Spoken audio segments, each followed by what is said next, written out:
Fondation Jean Jaurès. Penser pour agir. Nous sommes ravis à l'Observatoire de l'Asie à la Fondation Jean Jaurès, donc de recevoir, et c'est la première personne qui est reçue, et nous sommes ravis aussi que ce début soit avec Antoine Bondaz. Bonjour. Qui est donc un brillant chercheur à la Fondation de la recherche stratégique, également enseignant à Sciences Po, et qui est bien connu de par les nombreuses interventions qu'il fait sur les médias et dans les publications. Pour ma part, je suis Thierry Aube, nouvellement donc à la tête si on veut dire, de cet observatoire, et j'interviens ici également avec un membre de l'observatoire qui est Arnaud Levaux, qui est un bon connaisseur des questions asiatiques également. Bonjour et ravi Antoine de t'avoir parmi nous pour ce premier épisode de la première saison de l'Observatoire Asie. Très bien. Alors, on ne peut pas ne pas commencer en évoquant donc, cet événement qui a eu lieu, qui est déjà il y a quelques mois, mais enfin, lorsque le ministère des Affaires étrangères chinois avait donc délégué à Paris un ambassadeur particulièrement énergique, tellement énergique et peut-être pas tellement bien inspiré, bon, puisqu'il vous a gratifié d'un certain nombre de qualificatifs qui ont fait sursauter la communauté internationale. Bon. Alors, donc, c'était à la manière de ce qu'on appelle un loup guerrier, paraît-il. Donc, une première question, c'est pourquoi, à votre avis, avez-vous été l'objet de ces propos surprenants de la part de l'ambassade de Chine à Paris, et qu'est-ce que ça indique comme positionnement de la Chine, et qu'est-ce que ça laisse présager pour, disons, le style diplomatique qui est à attendre de ce pays absolument central, bien entendu, pour les mois, les années à venir, dans le contexte que nous connaissons. Voilà. Tout d'abord, merci de m'avoir invité. C'est un plaisir de participer à cet événement organisé par la Fondation Jean Jaurès et participer au débat public. Selon moi, c'est vraiment le travail et la raison d'être des chercheurs, notamment dans les think tanks. Et donc voilà, je suis vraiment ravi de pouvoir échanger avec vous. Je pense qu'il y a une raison structurelle et une raison conjoncturelle aux propos qui ont été tenus par l'ambassade de Chine en France et qui ont été parfaitement assumés par l'ambassadeur Lou Shaye à Paris. Premier événement structurel, c'est une affirmation de la puissance chinoise et surtout une évolution majeure de la communication officielle de la part des autorités chinoises, que ce soit de la part de la diplomatie chinoise, mais plus largement de l'appareil d'État en Chine. Il faut se rappeler qu'en août 2013 ou 2014, dès son arrivée au pouvoir, Xi Jinping organise une grande conférence sur l'idéologie et la propagande extérieure. Et il annonce, je cite, qu'il faut mieux faire entendre la voix de la Chine et mieux raconter l'histoire de la Chine. À partir de ce moment-là, on voit en Chine tout un processus de réforme, notamment de l'audiovisuel international. Ce qu'on appelait CCTV se transforme en CGTN, qui aujourd'hui a un CGTN France, qui va chercher à communiquer à un public extrêmement large, anglophone, hispanophone, francophone, arabophone, etc.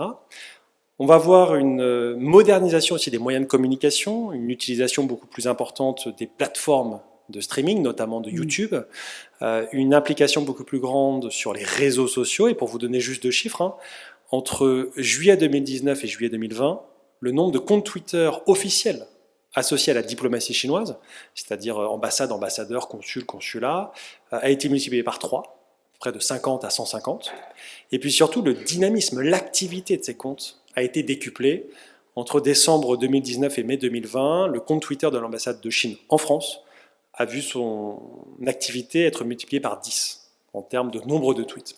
Donc on a une communication qui est beaucoup plus importante, des moyens qui se modernisent, avec un objectif très clair, c'est d'imposer les éléments de langage chinois et que la Chine puisse influencer le débat à l'étranger. Pendant très longtemps, les autorités chinoises ont considéré qu'elles n'étaient pas capables d'influencer le débat à l'étranger, que beaucoup avaient une version et une vision parfois biaisée, et même aujourd'hui, il faut reconnaître que beaucoup en Europe ont une vision biaisée de la Chine, et qu'il fallait donc l'influencer, influencer les perceptions notamment. Et donc il y a eu tout ce travail en termes de diplomatie publique, notamment dans le cadre des routes de la soie, entre autres, mais aussi plus largement en termes de communication. Et puis, en parallèle, aussi sur le plan structurel, il y a eu un choix qui a été fait en Chine, un durcissement politique, qui s'est traduit aussi par un alignement de la politique et surtout de la communication extérieure sur la communication intérieure. C'est ce que les chercheurs chinois eux-mêmes qualifient d'alignement de la propagande externe sur la propagande interne. Avec un vrai problème, c'est que ce que vous dites à la population chinoise ne peut pas être la même chose, entre guillemets, de ce que vous dites à la population internationale. Vanter les forces de l'armée chinoise peut être bien reçu par les nationalistes en Chine, c'est beaucoup moins bien reçu quand vous êtes aujourd'hui en Corée du Sud, à Taïwan ou au Japon, et même en Europe. Et donc on a eu ce problème structurel, à la fois une volonté de communiquer beaucoup plus, et en même temps un alignement de la communication internationale sur la communication intérieure. Ça, c'est un peu l'aspect structurel. L'aspect conjoncturel, il est double également. D'un côté, on a eu une attaque de l'ambassade de Chine à mon égard sur la question de Taïwan. On convient tous que c'est une question extrêmement sensible pour le pouvoir politique de Pékin, et il est tout à fait légitime pour le pouvoir politique à Pékin d'avoir une ligne claire, de critiquer ce que peuvent faire les autres pays, etc. Soit libre à la Chine de le faire.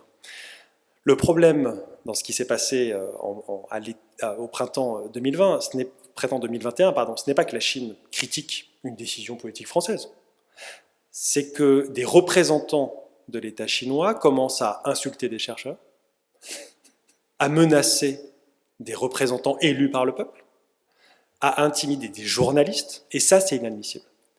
Et le problème, ou la différence que nous avons avec l'ambassade, c'est au moment où j'ai tout simplement rappelé que l'ambassade n'avait pas à faire d'injonction à nos parlementaires, quels qu'ils soient d'ailleurs, quel que soit le parti des sénateurs, des députés.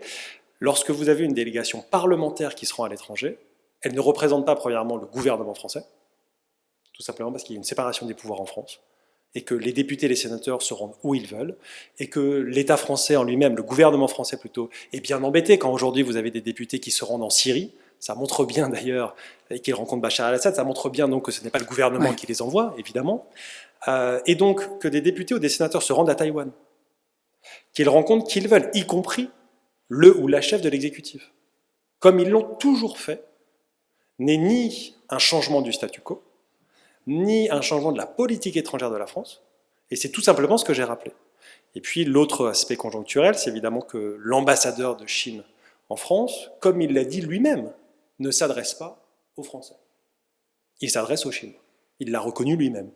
Et donc en m'attaquant, il envoyait un message non pas aux Français, mais un message aux Chinois, pour se faire bien voir du parti, pour se faire bien voir d'une frange nationaliste en Chine, et pour mettre en scène ce qu'il présente comme la défense de la dignité du pays. Et là-dessus, je vais être extrêmement clair. À aucun moment, je n'ai insulté la population chinoise, et encore moins le régime politique en Chine. Il y a des différends politiques, il y a des analyses de la part des chercheurs qui sont parfaitement, entre guillemets, légitimes, et à aucun moment, le débat ne doit se résumer à des insultes ou à des intimidations. Et d'ailleurs, ce qui est parfaitement paradoxal, c'est que moi, j'ai toujours été ouvert au débat avec l'ambassade. L'ambassadeur et les diplomates chinois ont tout leur place dans le débat politique, ou plus largement public, en France. Et ce débat, il doit être contradictoire. Vous ne pouvez pas aujourd'hui avoir un débat en France qui soit imposé par une ambassade, que ce soit l'ambassade de Chine, l'ambassade de Russie, ou même l'ambassade des États-Unis. Vous ne pouvez pas avoir un débat où on empêche la contradiction, et vous ne pouvez pas avoir un débat où les seules options politiques sont choisies par une partie. Et c'est ça aujourd'hui qui est le véritable enjeu. Très bien. Et au-delà des mots, il y a aussi des actes. On a vu les autorités chinoises prendre des positions relativement dures, notamment à l'égard de l'Australie, mais aussi du Canada.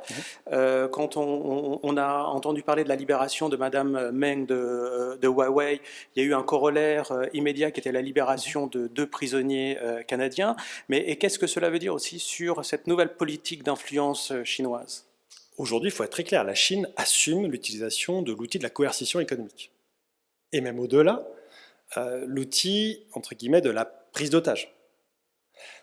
Pour être très honnête avec vous, j'ai été très surpris que les Chinois acceptent de libérer les 2 ressortissants canadiens, Michael Kovrig et Michael Spavor, le jour même où la ressortissante chinoise, Meng Wanzhou, rentrait en Chine.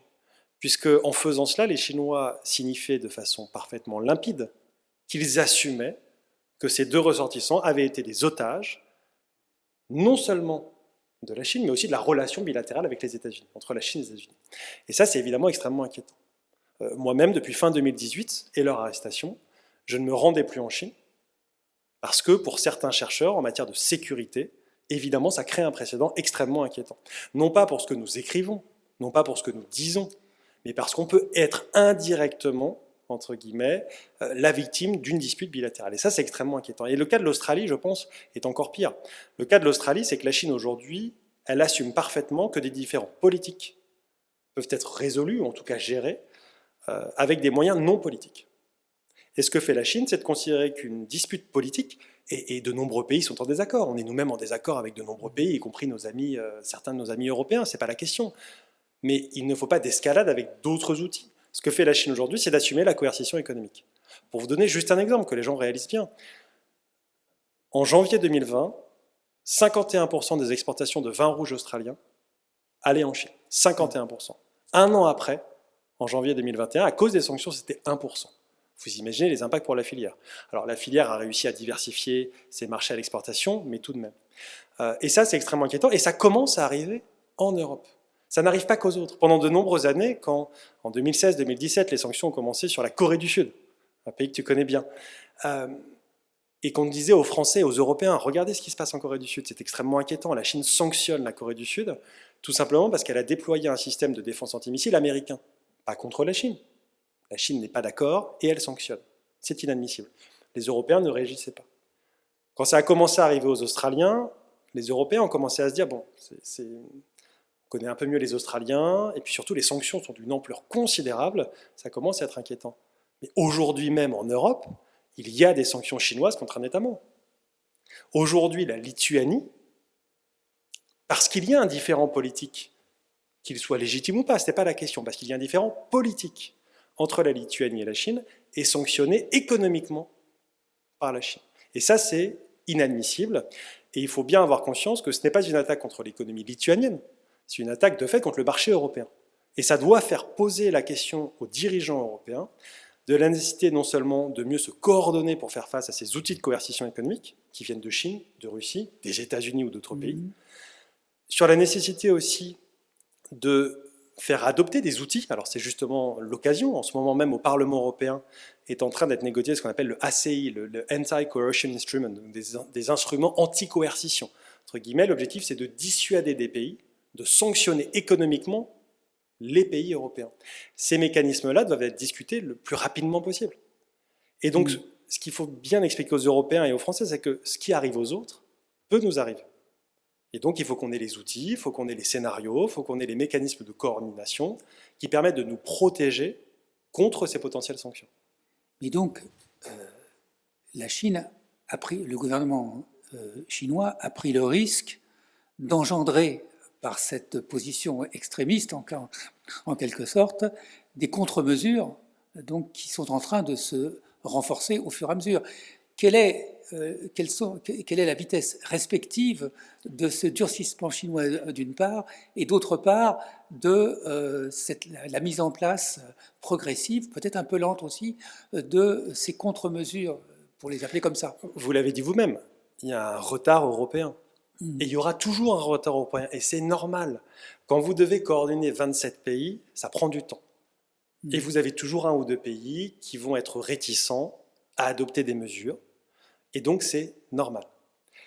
Ça ne veut pas dire pour ça que les choses n'avancent pas, elles avancent lentement, mais elles avancent. Mais surtout, il faut aller au-delà et parler de situations très concrètes. Aujourd'hui, le problème, si on prend le cas de la Lituanie, il y a deux aspects qu'il faut. Premièrement, c'est des aspects anti-coercition de contre-mesures.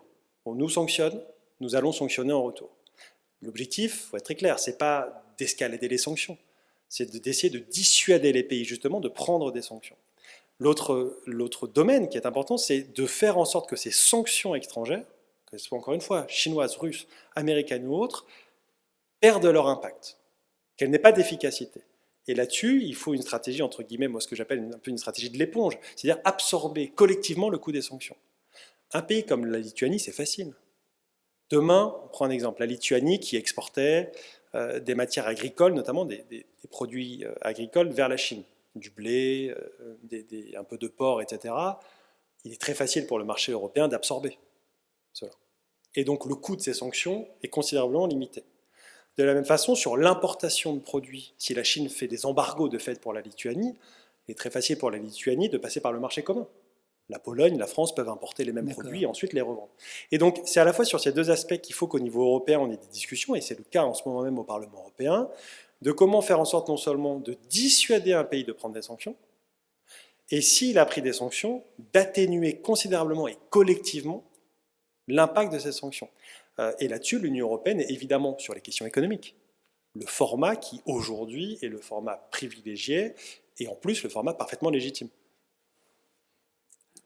Et on a vu en Europe une succession de papiers stratégiques, la stratégie Indo-Pacifique française, suivie par les Allemands, les Néerlandais, et plus récemment le papier au niveau de la Commission européenne. Comment voyez-vous ce nouveau positionnement européen de l'Asie-Pacifique à l'Indo-Pacifique, et qu'est-ce que cela peut engendrer en termes de compréhension de la région et de relations entre ces deux mondes? Premier point, c'est d'expliquer que l'Indo-Pacifique aujourd'hui c'est extrêmement important. Alors on peut dire pourquoi est-ce qu'on parle d'Indo-Pacifique, pourquoi pas d'Asie-Pacifique, etc. L'Indo-Pacifique aujourd'hui c'est 2/3 de l'économie mondiale, 2/3 de la croissance mondiale, 5 des 10 plus grands émetteurs de carbone, d'émissions de CO2, c'est 95% des classes moyennes émergentes à l'horizon 2035. Donc c'est à la fois une région incroyablement dynamique sur le plan économique, mais où vous avez des enjeux de sécurité traditionnels et non traditionnels, des enjeux territoriaux qui ne sont pas réglés, en mer de Chine méridionale, dans le détroit de Taïwan, y compris dans la péninsule coréenne, des enjeux non traditionnels, par exemple la piraterie, et puis il y en a encore en Asie du Sud-Est, le terrorisme, en Asie du Sud-Est et plus largement, l'impact du changement climatique sur les équilibres dans la région, et y compris pour les populations. Et donc, c'est une région où, à la fois, vous avez une sorte de paradoxe indo-pacifique. Une région extrêmement dynamique, de plus en plus riche, et vous avez énormément d'enjeux, énormément de risques, etc. Pour les Européens, être plus plaisant dans la région est une évidence. Mais on ne part pas de zéro. Ça qui est très important de rappeler. Il y a énormément de choses que l'Union européenne et les différents États membres font déjà en Indo-Pacifique, avec l'ASEAN, avec les pays du sud du Pacifique. La France elle-même a lancé une grande initiative pour promouvoir la biodiversité et la lutte contre le changement climatique, qui s'appelle l'initiative Kiwa. Il y a énormément de choses qui sont faites. L'idée aujourd'hui, c'est de mieux coordonner, de mieux coopérer entre Européens sur ces questions-là. Donc, les Français ont été les premiers à présenter une stratégie Indo-Pacifique. C'est parfaitement logique que les Français le fassent. Et c'est le plus facile, entre guillemets, parmi les pays européens. Parce que la France a des territoires. Nos compatriotes de la Polynésie française à Mayotte, de la Réunion à la Nouvelle-Calédonie. 1 600 000 personnes. Bien sûr, la France a des enjeux de souveraineté.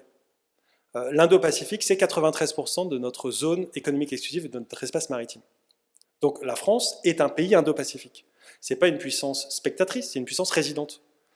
C'est différent, évidemment, pour l'Allemagne, pour l'Italie, la Pologne, la Slovaquie, etc. Mais même ces pays-là comprennent qu'aujourd'hui, cette région est importante. Donc, comme vous l'avez dit, on l'a bien vu avec l'Allemagne qui a présenté des lignes directrices, les Pays-Bas. Et puis, début 2021, c'est l'Union européenne qui a dit qu'il fallait travailler sur cette question. Et pour être très honnête, pour travailler sur ces questions depuis très longtemps, j'ai été surpris par la vitesse à laquelle les Européens ont accepté de parler de la question et ont présenté mi-septembre, c'est passé un peu inaperçu puisque c'était le lendemain d'AUKUS et de l'annonce du fameux échec du contrat d'armement que nous avions avec l'Australie et de l'annonce de l'accord trilatéral entre l'Australie, le Royaume-Uni et les États-Unis. Mais l'Union européenne a présenté une première version de sa stratégie de coopération d'Indo-Pacifique. Elle n'est pas parfaite. Il y a beaucoup de choses à améliorer. Je considère par exemple que une caractéristique de l'Indo-Pacifique qui est la dimension maritime n'est pas suffisamment mise en avant, que l'Union européenne ne met pas suffisamment en avant ce qu'elle fait déjà, et notamment les intérêts qu'elle a dans la région, l'aide qu'elle apporte. L'Union européenne, c'est le premier investisseur en Indo-Pacifique, loin devant les États-Unis, loin devant la Chine. L'Union européenne, c'est le premier partenaire en termes d'aide publique au développement. Et à un moment, il faut qu'on soit aussi fier de tout ce qui est déjà fait par les Européens. Et donc les choses avancent. La stratégie n'est pas parfaite, elle est perfectionnée, on peut la perfectionner, et évidemment, je pense que beaucoup de personnes y travaillent, que ce soit au niveau du Parlement européen, que ce soit au niveau du Conseil européen, c'est-à-dire les États membres, puisque le Parlement et le Conseil devront adopter cette stratégie proposée par la Commission, et puis au-delà, les chercheurs, la société civile peut évidemment contribuer. Donc l'Indo-Pacifique, entre guillemets, c'est encore une fois fondamental, nous avons des intérêts très importants, et il faut que les Européens fassent des initiatives concrètes, en ayant conscience des limites que nous avons. Aujourd'hui, les Européens ne peuvent pas jouer un rôle militaire de premier plan dans la région. À part la France, personne n'a des capacités de projection de forces militaires. Personne.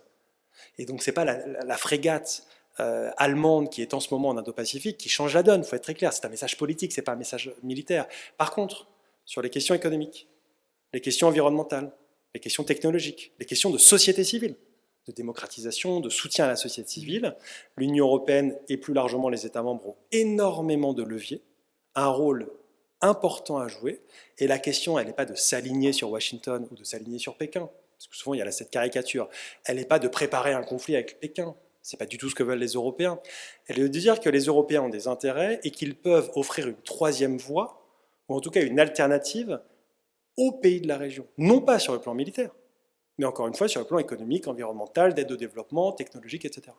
Cela suppose qu'il y ait donc une synthèse entre ces différents aspects, aussi bien au niveau de l'Europe prise dans sa globalité qu'au sein de chacun des États. C'est peut-être une dimension qu'il faut souligner. Ça. C'est effectivement extrêmement compliqué. On en a déjà parlé. Je veux dire, coordonner 27 États membres, c'est compliqué. Surtout des pays qui ont des moyens limités et un prisme relativement limité également. Vous prenez le cas de la Lituanie. C'est difficile pour la Lituanie de dire demain qu'elle a des grandes ambitions en Indo-Pacifique. Mais elle peut le faire dans le cadre de l'Union européenne. C'est ça la différence. C'est là où l'Union européenne est l'échelle, entre guillemets, pertinente pour faire cela. Mais même ces États membres, encore une fois, on prend le cas de la Lituanie. La Lituanie a ouvert, l'année dernière, pour la première fois, une ambassade en Australie. Elle avait des relations diplomatiques, elle n'avait pas d'ambassadeur. Elle a envoyé un ambassadeur en Australie. Elle enverra l'année prochaine un ambassadeur en Corée du Sud. Elle enverra l'année prochaine un diplomate, non pas une ambassade, mais un bureau à Taipei, à Taïwan. Et donc, vous avez un mouvement dans lequel les États membres peuvent faire plus, mais c'est au niveau européen que collectivement, on peut avoir un rôle important. Et encore une fois, en termes d'aide publique au développement, en termes de lutte contre le changement climatique, en termes de promotion de la biodiversité, les Européens ont un rôle à jouer. Et c'est pour ça notamment que la présidence française de l'Union européenne au premier semestre 2022 est très importante. Et les Français, qui sont les plus indo-pacifiques des Européens, peuvent avoir un rôle à jouer extrêmement important. Vous venez de parler là, du dossier climatique, et donc nous sommes à la veille de la grande réunion de Glasgow.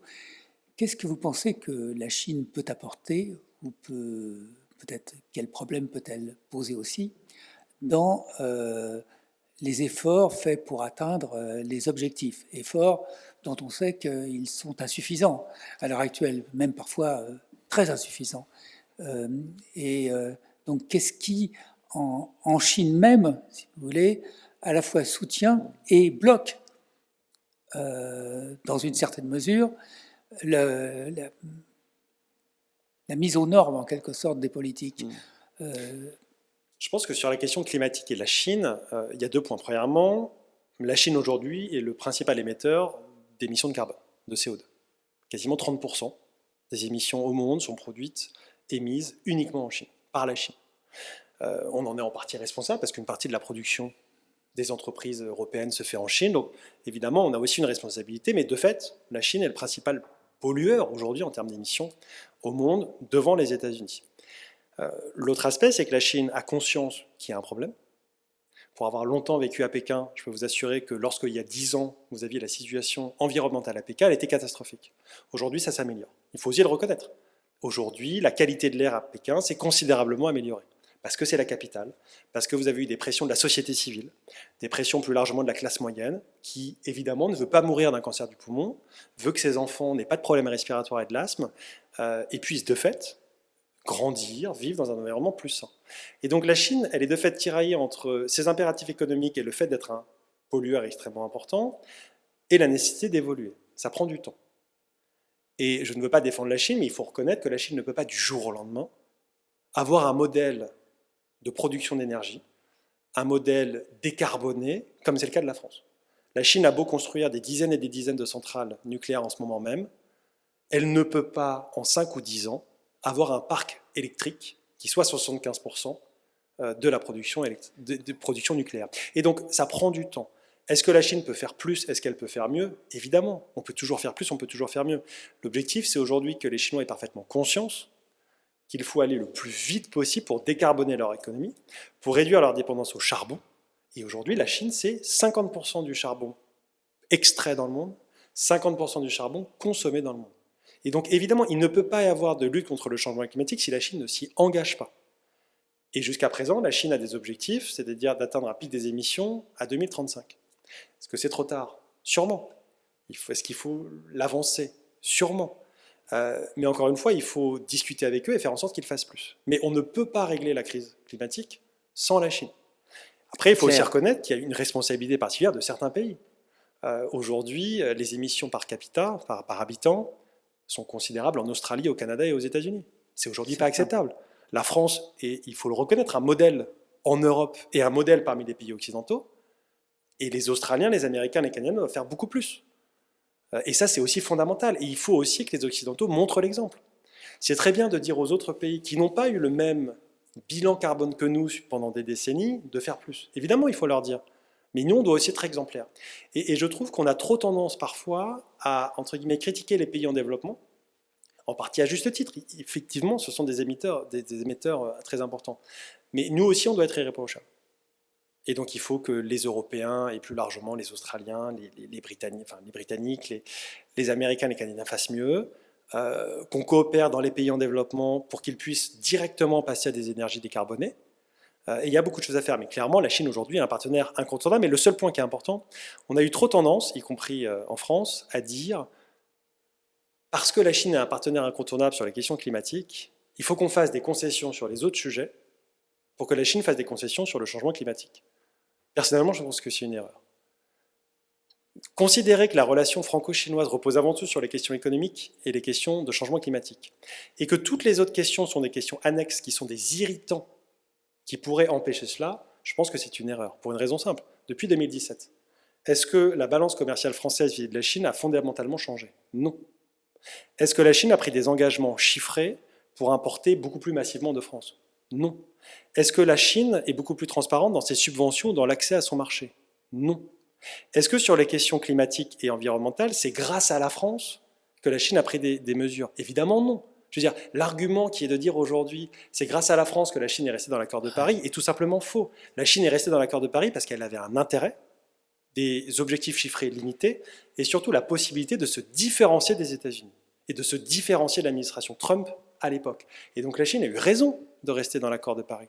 Et aujourd'hui, si la Chine prend des mesures en matière de biodiversité, en matière de climat, ce n'est pas pour faire plaisir à la France. Il faut être parfaitement réaliste. Ça ne veut pas dire, encore une fois, qu'il ne faut pas coopérer avec la Chine, mais ça veut dire que l'idée qu'il faudrait faire des concessions sur l'ensemble des autres sujets pour obtenir des concessions chinoises sur les questions climatiques, je pense que les années précédentes nous ont prouvé que c'était une erreur. Okay. Très bien. Bon, on pourrait continuer longtemps. Je reviendrai. On vous écouterait. Ben, écoutez, oui, on prend date, là, vraiment. C'est noté. Et donc, revenez nous voir avec plaisir. Et on évoquera encore d'autres sujets, parmi les sujets, certes innombrables et très importants, que recèle le vaste ensemble indo-pacifique et asiatique. Encore une fois, merci de m'avoir invité. Et les questions indo-pacifiques et plus largement les questions internationales, les questions asiatiques, méritent vraiment qu'on puisse en parler en 2022, pendant la campagne. Et si les chercheurs, plus largement la société civile, peut avoir un impact, c'est évidemment extrêmement important et nécessaire. Alors, merci Antoine d'avoir essuyé les plâtres avec nous de ce premier épisode des travaux de l'Observatoire. On note bien qu'il y en aura d'autres et on espère vous avoir avec nous dans de très nombreux débats pour justement contribuer à renforcer cette réflexion que nous pouvons avoir sur cette région. Avec grand plaisir, donc à bientôt. Très bien, à bientôt. Merci.